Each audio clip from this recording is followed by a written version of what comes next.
Let's talk about archetypes. Not the Trenches version, not the workshop icebreaker version, and not the version that turns into a mood board and then just dies in a deck. Let's talk about the real thing. Because archetypes are either one of the most powerful strategic tools you can use, or one of the fastest ways to confuse your brand into irrelevance. And the difference comes down to how deeply you understand what archetypes actually are. Right now, most brands think they're using archetypes. What they're really doing is just playing dress up.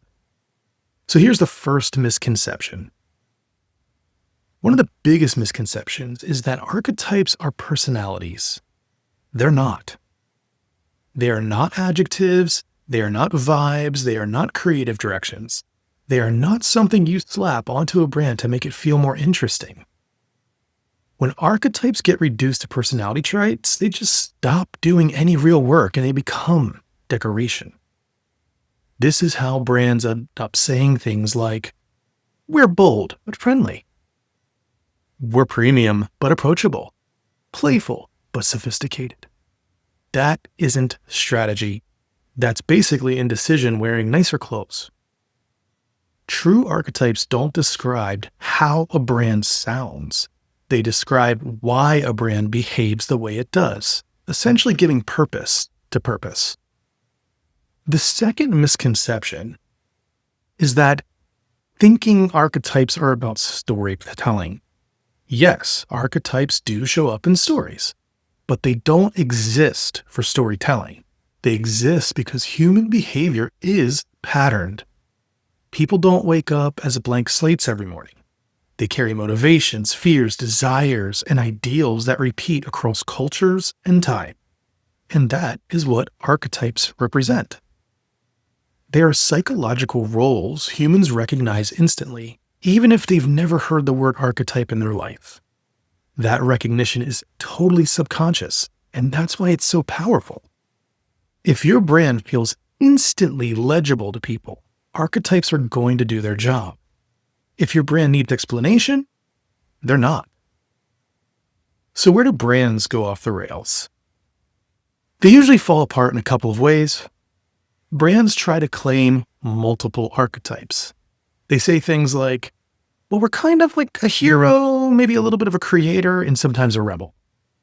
And that sounds flexible, it sounds non-committal, it feels expansive. But in reality, it's total behavioral chaos. Humans don't build trust with things that shapeshift. They build trust with consistency and simplicity. When a brand tries to embody multiple archetypes, it forces people to do interpretive work. And people don't want to work that hard to understand you. They just want to know what role you play in their life. One archetype, one role, relentlessly reinforced. That is how you build a strong brand. Anything else creates drift. So what do archetypes actually do? When used correctly, archetypes do three things exceptionally well. First, they clarify behavior. They answer questions like, how do we make decisions? What do we prioritize? What do we say no to? And how do we respond under pressure? Archetypes remove the ambiguity. They make internal alignment possible. Second, they compress meaning. Instead of explaining who you are, people feel who you are. They recognize your role instinctively. That recognition reduces friction. And when friction is where most brands die quietly. Third, they create emotional contracts. People don't build loyalty to logos or food or products. They build loyalty to ideals and delivery on emotional need states. Every archetype represents an ideal people are already chasing in their own lives: growth, belonging, freedom, mastery, safety, expression. When a brand consistently delivers one ideal through behavior, it becomes hard to replace. So why does this matter more now than ever? The modern brand landscape is noisy, fast, and unforgiving. Most brands fail not because their ideas are bad, but because their behavior is inconsistent. Marketing says one thing and acts a certain way. Operations says another. Technology does its own thing, and leadership assumes it'll all magically align, and it doesn't. Archetypes give brands a behavioral backbone. They turn strategy into something teams can actually act on, and they reduce internal debate. They prevent overbuilding, and they eliminate the temptation to chase every trend that walks by. They essentially force discipline. And discipline is what creates momentum. If you remember one thing from this episode, make it this.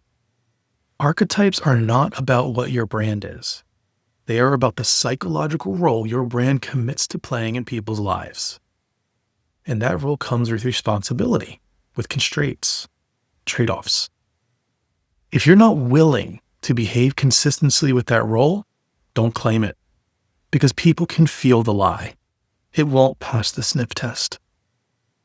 So here's the key takeaway. Archetypes don't save brands. Clarity does. Archetypes are just the tool that gets you there faster if you stop treating them like creative shortcuts and start treating them like behavioral commitments. One role, one ideal, one way of showing up. Do that well, and your brand stops shouting and it starts resonating with people. That's essentially bullhearted. Thanks for listening. Thanks for watching. Please like, subscribe, and share. It really helps a lot. And I would love to hear your comments on what you think archetypes are or how you've seen them improperly used. So pop them into the comments. I would love to hear more. As always, cheers.